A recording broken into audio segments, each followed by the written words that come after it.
সম্মানিত সভাপতি, ঐতিহ্যবাহী চাওড়া ইউনিয়ন পরিষদের সাবেক চেয়ারম্যান, আমতলী উপজেলা আইনজীবী সমিতির সুযোগ্য সভাপতি, এই জনপদের মাটি ও মানুষের গর্বিত সন্তান, সংগ্রামী জননেতা জনাব অ্যাডভোকেট মোহাম্মদ মহসিন, সভামঞ্চে উপস্থিত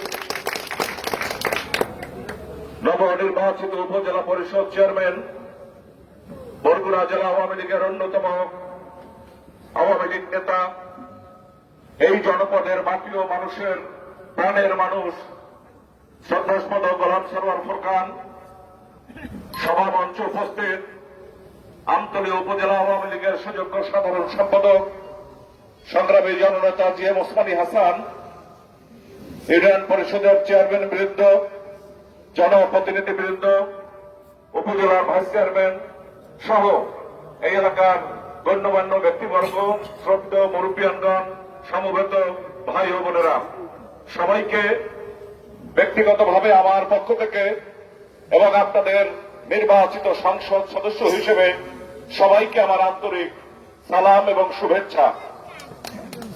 প্রিয় ভাইয়ের আমার, আমি হলদিয়ার একটা মাহফিলে যোগদানের জন্য এখানে প্রোগ্রাম দিয়েছি। এরপর মাহসিক ভাই আমাকে ফোন করেছে, প্রোগ্রাম ভাই ফোন করেছে, যাওয়ার পথে এখানের একটা বড় ধরনের নাগরিক সমস্যা শোনার জন্য এই বাজারে থামতে হবে, বক্তব্য রাখতে হবে। এবং আমি তাদেরকে বলেছি যে আমি এই সভায় বক্তব্য রাখতে পারি, কিন্তু কোন ফুল আমি গ্রহণ করব না, কোন সম্বর্ধনা নেব না, আমার সৌজন্যে কোন তরুণ হবে না, আমাকে কোনো ক্রেস্ট দেওয়া যাবে না, এবং আমার আগমন উপলক্ষে কোনো খাওয়া দাওয়ার আয়োজন হবে না। এটা কি আমি ঠিক করেছি না ভুল? এই অপচয়ের কোন মানে আছে? এগুলো আমি নিষেধ করেছি, কিন্তু তারপরেও তারা এগুলো আয়োজন করার বারবার চেষ্টা করেছে, কিন্তু আমি বারবারই বলেছি যে না, এটা হয় না। কয়েকদিন আগে সমস্ত উপকূলীয় জনপদে একটা প্রলয়ঙ্করী ঘূর্ণিঝড় এই জনপদের সমস্ত মানুষকে তছনছ করে দিয়েছে। সমস্ত মানুষ কোন না কোন ভাবে অর্থনৈতিক ক্ষতির সম্মুখীন হয়েছে। আমার দুর্ভাগ্য, যেদিন এই ভয়াবহ রিমেন এই অঞ্চলের সাধারণ মানুষকে আঘাত করেছে, সেদিন আমি দেশের বাইরে ছিলাম। ব্যাংককে বসে আমি জানলাম থাইল্যান্ডে যে 10 নম্বর মহা বিপদ সংকেত। তো আমার ধারণা ছিল এর আগেও বেশ কয়েকবার 8-10 নম্বর মহাবিপদ সংকেত এসেছে, কিন্তু প্রাকৃতিক দুর্যোগ আমাদের আক্রমণ করে নাই। পরের দিন আমি মালয়েশিয়া যাব, ওখানে গিয়ে জানতে পারলাম যে গোটা উপকূলীয় এলাকায় এই ভয়াবহ রিমেল আক্রমণ করেছে এবং আমার নির্বাচনী এলাকার বহু মানুষ ক্ষতিগ্রস্ত হয়েছে। রাত্র 3টায় আমি কুয়ালালামপুর শহরে গেছি, আবার সকাল 11টার ফ্লাইটে আমি দেশে ফিরে এসেছি এবং এসেই আমি খেপুপাড়া মাননীয় প্রধানমন্ত্রী এই ঘূর্ণিঝড় প্রবণ এলাকা পরিদর্শনে এসেছিলেন।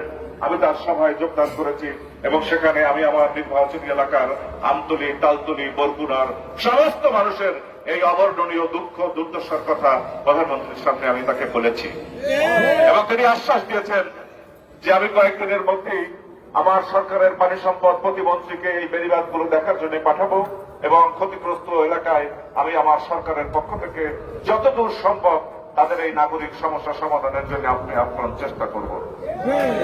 আপনারা জানেন, কয়েকদিন পরে মাননীয় পানি সম্পদ মন্ত্রী এসেছিলেন। আমি তাকে আমার নির্বাচন এলাকার অর্ধেকটা দেখিয়েছি, বাকিটা দেখাতে পারিনি। মন্ত্রীকে আমি বলেছি, আপনি হেলিকপ্টারে এসে বিষখালী নদীর 2 পারের ভাঙন দেখলেন, কিন্তু আমার পায়রা পাড়ের 2 পারে যে নির্দয় ভাঙন, এটা তো আপনি দেখলেন না। তিনি আমাকে কথা দিয়েছেন যে এই জাতীয় সংসদের অধিবেশন শেষ হওয়ার পরে যে কোনো একদিন এই পায়রায় তিনি আসবেন, পায়রার 2 পারের এই নির্দয় ভাঙন, নিষ্ঠুর ভাঙন তিনি সচক্ষে দেখে এই ভাঙনের হাত থেকে এই উপকূলীয় এলাকার মানুষকে তিনি বাঁচাবার চেষ্টা করবেন। তো এরপরে আমি সমস্ত এলাকায় আমতলী এসেছি, তালতলী যেতে পারি নাই, আর আপনাদের এখানে উপজেলা নির্বাচন ছিল, এজন্যও আমি একটু আচরণবিধি মেনে চলতে হয়েছে। সংসদ সদস্য হিসেবে আমি এখানে আসতে পারি না বলে অনেক জায়গায় আমি বন্যা দুর্গত এলাকা দেখতে পারিনি। তারপরও আমি বসে থাকিনি। সরকারের যে পরিমাণ সাহায্য সহযোগিতা আমার নির্বাচনী এলাকার জন্য এসেছে, জেলা প্রশাসক, উপজেলা নির্বাহী কর্মকর্তা, নির্বাচিত জনপ্রতিনিধি সকলের মাধ্যমে সেই সামান্য খাদ্য সহায়তা, আর্থিক সহায়তা আমি দুর্গত মানুষের কাছে পৌঁছে দেওয়ার ব্যবস্থা করেছি। এরকম একটা মানবিক বিপর্যয়ের সময় আমি আপনাদের নির্বাচিত এমপি হিসেবে কোনোভাবেই ফুলের মালা, ক্রেস, সম্বর্ধনা অথবা শুভেচ্ছা, স্বাগতম, এই মঞ্চ, এই গেট, এই আলোকসজ্জা এগুলো ভালো দেখাবে না বলে আমি এটা নিষেধ করেছি। এবং এই যে সাধারণভাবে এখানে মঞ্চের কোনো ব্যবস্থা নেই, আমরা সাধারণ চেয়ারে বসে, এখানে প্রায় 7 থেকে 8 হাজার মানুষ আছে, তো এতে কি কোনো সৌন্দর্য নষ্ট হয়েছে? তাতে কি আমরা কোনো অপমানিত হয়েছি? এমপি আইছে হার জন্য একটা স্টেজ বানায় নাই, তার একটা ফুল দেয় নাই, এই ফুল আর স্টেজ দিয়ে আমাকে ওই রাজনীতির 12টা বাজাইছে। আমার একটা সোনার নৌকো দিতেন, আমাদের একটা বড় ক্রেস ঢাকাতে বাড়াই আনতেন, এগুলো দিতেন। এইসব অপচয় আমি যতদিন এমপি আছি অন্তত এই উপজেলার কোথাও হবে না, কোনো প্রয়োজন নাই। আমি সাধারণভাবে আসবো, মানুষ উপস্থিত হবে, তাদের সঙ্গে তাদের কথাও শুনবো, আমার কথাও তারা শুনবে, এবং উভয়ের কথাবার্তা শোনা এবং জানার মধ্য দিয়ে আমরা আমাদের এলাকাকে একটা সুন্দরভাবে সাজাবো। এটাই তো লক্ষ্য। আমি এমপি নির্বাচিত হওয়ার পর এই আন্তরিক উপজেলায় আপনারা কি কোনো পরিবর্তন লক্ষ্য করেন? জানেন যে কি পরিমাণ সংস্কার সমস্ত উপজেলার শিক্ষা, স্বাস্থ্য, রাজনীতি, অর্থনীতি, জীবনযাত্রা, মাদক, চাঁদাবাজ এসব ক্ষেত্রে কি কোনো পরিবর্তন লক্ষ্য করেন? সমাজের যারা গণ্যমান্য ব্যক্তি, যারা মুরব্বী, যারা শিক্ষিত, যারা ভদ্র, যারা অভিজাত শ্রেণীর, যারা সামাজিক মানুষ, তারা কি এখন সম্মান মর্যাদা পায় না? সমস্ত নির্বাচন এলাকায় একটা শান্তির সুবাতাস বইতে শুরু করেছে। আমি মাত্র 3.5 মাস 4 মাস হলো এমপি হয়েছি, এই 4 মাসেই তো একটা বৈপ্লবিক পরিবর্তন হয়ে যাবে না। আমি এমপি হওয়ার পর প্রথম 1 মাস ছিল জাতীয় সংসদের অধিবেশন, আমি এখান থেকে আসতে পারিনি। তারপরের মাস ছিল পবিত্র মাহে রমজান। এরপরে আমার বাবা অসুস্থ, 17 দিন পর্যন্ত ঢাকা পিজি হাসপাতালে, তারপর তার মৃত্যু হয়েছে। এরকম একটা বিপর্যয়, এরপর আবার বন্যা, আমি দেশের বাইরে ছিলাম, আমি সময় দিতে পারিনি। যতটুকু দিয়েছি সকাল থেকে রাত অবধি আমার বরগুনার বাসায় প্রতিদিন শত শত হাজার হাজার মানুষের কথা শুনতে হয়। তাদের ধারণা যে সমস্ত কাজ এমপি একা করবে, যেটা ইউনিয়ন পরিষদের একজন মেম্বারের কাছে বললেও চলে। তার কবুতরা কোন জায়গায় লাগাইছে, এই আর একজনে বেজার হয়েছে, এইসব সালিশিও আমার কাছে যায়। সমস্ত কথাগুলো শুনতে হয়, কাউকে আঘাত দিয়ে কথা বলা যায় না। তো আমার শরীরের ওজন ছিল 73 কেজি। এমপি নির্বাচিত হওয়ার 4 মাস পর আমি মাপছি আমার 68 কেজি। মানুষ এমপি, উপজেলা চেয়ারম্যান, ইউনিয়নের চেয়ারম্যান নির্বাচিত হলে শরীরের ওজন বাড়ে নাকি? সামনে একটু উঁচা হয়, কিন্তু আমার 5 কেজি 4.5 কেজি ওজন শরীরের কমেছে। আমি ব্যাংককে ডাক্তার দেখেছি, বলছে আপনার শরীরে কোনো রোগ নাই। আমি বলছি আমার 73 কেজি ছিল, এখন 68 কেজি। স্যার খুব ভালো হয়েছে, এটা আপনার বয়সের জন্য খুবই ভালো। তো এরপরে আমি একটু মানসিকভাবে সুস্থ হয়েছে যে আসলে আমার ওরকম কোনো ক্ষতি হয় নাই। গত 7ই জানুয়ারি আমি নির্বাচিত হয়েছি। আমি এমপি নির্বাচিত হয়েছি। এই আসনে আমার সঙ্গে নিকটতম প্রতিদ্বন্দ্বী ছিলেন জননেতা গোলাম সরোয়ার ফরকান, নাকি অন্য কেউ? এই যে আমরা 2 জন, 2 ভাই একসঙ্গে বসে আপনাদের সঙ্গে কথা বলছি, এই এলাকার মানুষের মুখে হাসি ফোটা মানুষের চেষ্টা করছি, এটা কি আপনাদের কাছে ভালো লাগে? নাকি আমি ওনারে গুতাবো, উনি আমারে গুতাইবে? এটা কি ভালো হবে? এলাকার মানুষ এগুলো চায়। আচ্ছা, উনি এমপি হতে পারে নাই, কিন্তু উনি আমার চেয়ে বয়স, তার শ্রদ্ধা জানাইতে কি আমার কোনো অসুবিধা আছে? সে যদি একটা ফোন করে, তার ফোনটা আমি রক্ষা করবো না? সে যদি একটা কথা বলে, সেটা আমি রাখবো না? এটাই তো গণতন্ত্রের সৌন্দর্য, নাকি? নাকি আল্লাহ কোতাকুতি করবো? কোতাকুতি করলে এলাকার মানুষের কোন উন্নতি হবে? তার যদি উন্নয়ন করতে হয়, এমপির লাগবে না? আবার আমি যদি এই উপজেলায় কোনো কাজ করি, উপজেলা পরিষদ লাগবে না? গোলাম সরোয়ার ফরকানের বাদ দিয়ে আমি পারবো? এই যে আমরা একসঙ্গে এসেছি, একে আপনারা দাওয়াত দিয়ে আছেন, আমরা তো নিজেরা মিশাইছি। আমরা 2 জনে প্রায় 16 লাখ ভোট পাইছি। এর মধ্যে একটা জাল ভোট আছে।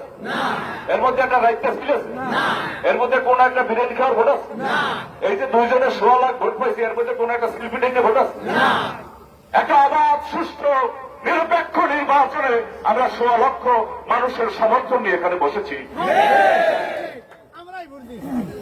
কেউ ষড়যন্ত্র করবে, চোখ রাগাবে, আমাদের চলার পথে বাধা হয়ে দাঁড়াবে, গোলাম সরোয়ার ফোরকানকে আমি অনুরোধ করছি, আমরা ঐক্যবদ্ধভাবে এই অঞ্চলের মানুষের সহযোগিতা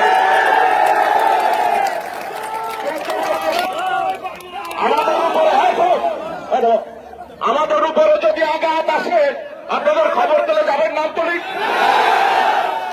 মনে রাখবেন, সততার সঙ্গে এমপিগিরি চলবে, সততার সঙ্গে উপজেলা চেয়ারম্যানই চলবে। লীগের সেক্রেটারি আছে, কয়েকজন জনপ্রতিনিধি আছে, ভাইস চেয়ারম্যানরা আছে, সবাই আমাকে কথা দিয়েছে যে এই আঞ্চলিক শান্তি প্রতিষ্ঠার জন্য সর্বোচ্চ সহযোগিতা করবেন। আপনারা আমাদের জন্য দোয়া করবেন, দোয়া করবেন। আমরা কাজ করতে চাই এবং ভালো কাজ করতে চাই, এবং আগামী 5 বছরের জন্য আমরা নির্বাচিত হয়েছি।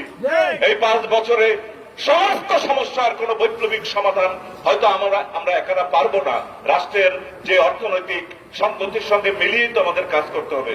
কত বড় বৈশ্বিক বিপর্যয়, ইউক্রেন রাশিয়া যুদ্ধ, করোনা পরিস্থিতি, ভয়াবহ বন্যা, প্রাকৃতিক দুর্যোগ, তারপরে রাজনৈতিক প্রতিরোধ, শেখ হাসিনার অগ্রযাত্রাকে ব্যাহত করবার জন্য একটা অপশক্তি কিভাবে তাকে বাধাগ্রস্ত করেছে, সেই সমস্ত বাধা বিপত্তি, প্রাকৃতিক দুর্যোগ, বৈশ্বিক মহামারী, এগুলো মোকাবেলা করেই শেখ হাসিনা বাংলাদেশকে একটা সুন্দর জায়গায় নিয়ে যাওয়ার জন্য আপ্রাণ চেষ্টা চালিয়ে যাচ্ছে। তারপরে যতগুলো পরিবর্তন এসেছে, এটা একটা যুদ্ধ বিধ্বস্ত দেশ ছিল, এটা একটা খরা বন্যার দেশ ছিল, দারিদ্রতার দেশ ছিল, দুর্নীতিতে চ্যাম্পিয়ন ছিল। সেরকম একটা ধ্বংস স্তূপের হাত থেকে শেখ হাসিনা এই জাতিকে একটা মর্যাদার জায়গায়, সম্মানের জায়গায় নিয়ে গেছে।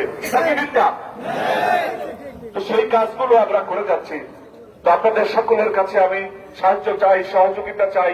আর মাত্র 2 দিন পরেই সমস্ত মুসলমানের সবচেয়ে ধর্মের তীর্থভূমি পবিত্র মক্কা নগরী মদিনায় লাব্বাইক আল্লাহু আকবার, লাব্বাইক আল্লাহু আকবার ধ্বনিতে মুখরিত হবে গোটা পৃথিবী। পবিত্র হজ ব্রত পালনের জন্য এই অঞ্চলের বহু মুসল্লিরা সেখানে গিয়েছে। লক্ষ লক্ষ মুসল্লির ধ্বনিত প্রতিধ্বনিত লাব্বাইক আল্লাহু আকবারের ধ্বনিতে সমস্ত পৃথিবীতে শান্তি প্রতিষ্ঠা হবে, এই আশাবাদ আমি ব্যক্ত করছি। আর এখানে আসার পরে আপনারা যে দাবিটা আমার কাছে করেছেন সুবুদ্ধি বাঁধ, এবং এই বাঁধের কারণে প্রায় 5-7 কিলোমিটার একটা দীর্ঘ নদী একেবারে শুকিয়ে গেছে, পানি ব্যবহারের অনুপযোগী হয়েছে, গরু বাছুর মানুষজন সবাই একটা নাগরিক সংকটের মধ্যে আছেন। এটা পানি উন্নয়ন বোর্ডের কাজ। তো আমি একটু নির্বাহী প্রকৌশলীকে ফোন করি যে উনি কি করতে চায়। আমি তো আসলে এটা মূল অথরিটি না, আমি জনপ্রতিনিধি হিসেবে আপনাদের দাবির কথা ঊর্ধ্বতন কর্তৃপক্ষের কাছে বলবো, এবং তাদেরকে শুধু বললে বসে থাকতে হবে না, সেটাকে আবার বাস্তবায়নের চেষ্টা করতে হবে। আমাকে একটাই দাবি, বন্দি কারা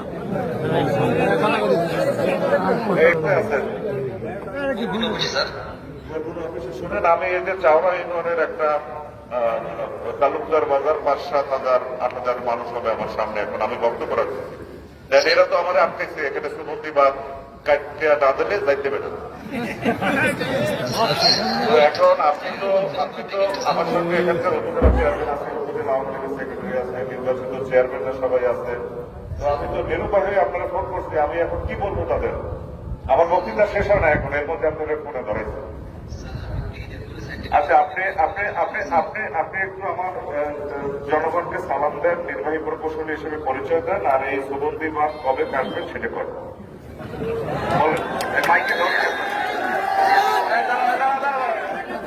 পানি উন্নয়ন বোর্ডের নির্বাহী প্রকৌশলী এখানে সুলিশ করুক আর এখানে এই কাটুক, এই খাল পরিষ্কার করে দেবে, এটা হলো দাবি। আমি নির্বাহী প্রকৌশলীর বক্তব্য সেখানে বলেন।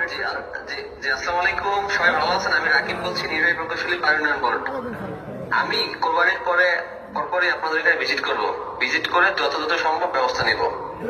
আপনাদের দুঃখ দুর্দশা লাঘব করা যায়। বুঝছেন, আমি কমিটি বলেন করে আসবো এখানে। এক্সেপশন বলেন যে এমপি সাহেবের আপনার ছেড়ে দেন। হ্যাঁ, সাতটা বসে ছেড়ে দেন। ধন্যবাদ। আপনার বক্তৃতায় যে তালিম পড়ছে আমার নাম ঘোষণার সময় পড়ে নাই। বুঝছেন যে এই বাদ কাটা কত জরুরি। হ্যাঁ, আপনি আপনার চিফ ইঞ্জিনিয়ারের সাথে কথা বলেন। উপজেলা পরিষদের চেয়ারম্যান সাহেব, পরিষদের ভাইস চেয়ারম্যান আছে, তারাও আপনাকে ধন্যবাদ দিচ্ছে। আর একটা হলো চিফ ইঞ্জিনিয়ারের সাথে কথা বলেন। আর যদি মনে করেন যে না মন্ত্রী মহোদয়ের সাথে কথা বলার দরকার আছে, আমাকে বলবেন, আমি কাউকে কথা বলবো, সমস্যা নেই। কিন্তু ভিজিট করেছে, তারপরে আমি বিদায় হবো। ওকে, থ্যাংক ইউ। তো যাই হোক,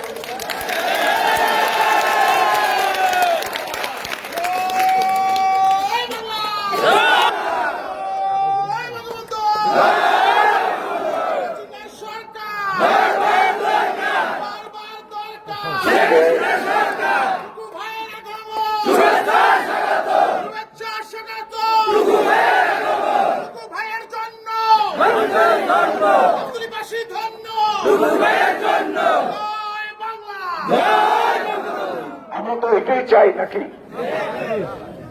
যখন তখন অ্যাকশন, নাকি আমি এখানে যদি বলে দিতাম যে ঠিক আছে তারা মহাসিন মেল্লাকে যোগাযোগ রাখেন, কোনো একটা দিতাম, এরপর আর এই তালুকদারের বাজারের খবরও রাখতাম না। তো এটা হবে না। যখন যেটা কাজ মানুষকে সাক্ষী রেখে করতে হবে এবং সমস্ত গোপনীয়তা মানুষের কাছে বলে দিতে হবে। আমি কয় টাকা বেতন পাই, কয় টাকা আমি খরচ করি, কয় টাকা বরাদ্দ পাই, কয় টন ক্লিয়ার পাই, কয় টন কাবিকা পাই, কয় বার টিন পাই, কয়টা টিউবওয়েল পাই, সমস্ত মানুষ এটা জানবে। আর যদি আপনি না জানেন, আমি তো আগামী মাসে প্রায় 7 মাসে পাবো টিউবওয়েল এমপি হিসেবে। এখন আমার কাছে চাহিদা আছে 10,000-এর। এই 500 টিউবওয়েল লইলে তো টিউবওয়েলের হ্যান্ডেল দিয়ে পিটিয়ে আমার মাথা ফাটাই লেগে। তো আপনি যদি জানেন যে এমপি সাহেব 500 পাইছে, তার কাছে 10,000 লোকের চাহিদা, আমি 500 লোকের খুশি করলাম, কিন্তু আর 9,500 মানে উল্টো কইবে চাইলাম দেয় নাই, কইবে না কেন? আবার আমি এইবার বন্যার পর যে টিন পাইছি, আমতলী উপজেলায় পাইছি হলো কত 30 ব্যান না 40 ব্যান। এই 30 ব্যান 40 ব্যান কাটিয়ে যদি 1000 টুকরো করি, এত কি পোষায়? কত মানুষের ঘর পড়ছে, কত মানুষের গাছ পড়ছে, কত মানুষের মাছের ঘের গেছে, কত মানুষের পুকুরের পানি নষ্ট হয়েছে। এখনো সেই 2-3 বৃষ্টির, এটা সিডরের চেয়েও ভয়াবহ ছিল এবারের বন্যা। কারণ সিডর তো একদিক দাঁড়িয়ে ভাসাইয়া আজারানে মানুষ বাড়িয়ে চলে গেছে, কিন্তু সমস্ত মানুষ অর্থনৈতিক ক্ষতির সম্মুখীন হয় নাই। আর এটা ছিল 24 ঘন্টা। বর্ষা, বাতাস, সব ধরনের বালা মুসিবতে এই এলাকার সমস্ত মানুষ ক্ষতিগ্রস্ত হয়েছে। তো সরকার আপনাদের পক্ষে আছে, আমরা আপনাদের পক্ষে আছি। সবচেয়ে আশার কথা হলো সংসদ সদস্য হিসেবে এই আমতলী উপজেলায় আমি যা বরাদ্দ পাই, সবটুকু বিনা ঘুষে আপনাদের কাছে পৌঁছে। হয়তো আমি সবাইকে সন্তুষ্ট করতে পারি না। একা মহাসিন চেয়ারম্যান এখানে বসে বেশ কয়েকটা রাস্তার কথা বলছে। এইসব বরাদ্দের কোন কাজ কোন রাস্তায় গত 15 বছরে হয়েছে? টিউবওয়েলে কয়টা দিতেন? আমার টিউবওয়েল আইলে আইয়েন, আমি 17টা দিয়েছি কাউতলি, এরপর সাইকেল দিয়েছি আর একজনের 6,500 জমা নেওয়া দেওয়া হয়েছে, ঘুষ তো নেইনি। তো যাই হোক, আপনারা এত মানুষ এখানে উপস্থিত হয়েছেন, আমি আশা করি আপনাদেরকে আমি সন্তুষ্ট করতে পেরেছি। ঈদের ছুটির পর নির্বাহী প্রকৌশল এখানে আসবে, সরজমিনে দেখবে, দেখার পর আমাকে সেটা জানাবে এবং আমি দ্রুততম সময়ের মধ্যে আপনাদের এই দাবিটা পূরণ করার জন্য আমি ব্যবস্থা নেব। আর বেশি রাত হয়েছে, আমি আর কথা বললাম না, মাহফিলে যেতে হবে। তো আপনারা সবাই ভালো থাকুন, সুস্থ থাকুন এবং আপনারা আমার জন্য দোয়া করবেন। মনে রাখবেন যে মানবতার চেয়ে বড় কিছু নেই। আর আমি একটা জিনিস সবসময় মনে করি যে আমি আমার বিবেকের কাছে জিজ্ঞেস করি যে আমি কোনো অন্যায় করেছি কিনা। যদি আমার বিবেক বলে যে না আমি কোনো অপরাধ করি নাই, তাহলে 1 লাখ লোক যদি আমার উন্নত হয় এতে কিছু যায় না, কারণ আমি কোনো অন্যায় করি নাই। যদি কেউ বিরোধিতা করে, সে অন্যায় ভাবে আমার বিরোধিতা করছে। তো আপনারা সবাই ভালো থাকেন, সুস্থ থাকেন। মহান আল্লাহ রাব্বুল আলামিন পরম করুণাময় সৃষ্টিকর্তা আপনাদের আমাদের সকলের সহায় হন। খোদা হাফেজ। জয় বাংলা, জয় বঙ্গবন্ধু, বাংলাদেশ চিরজীবী হোক।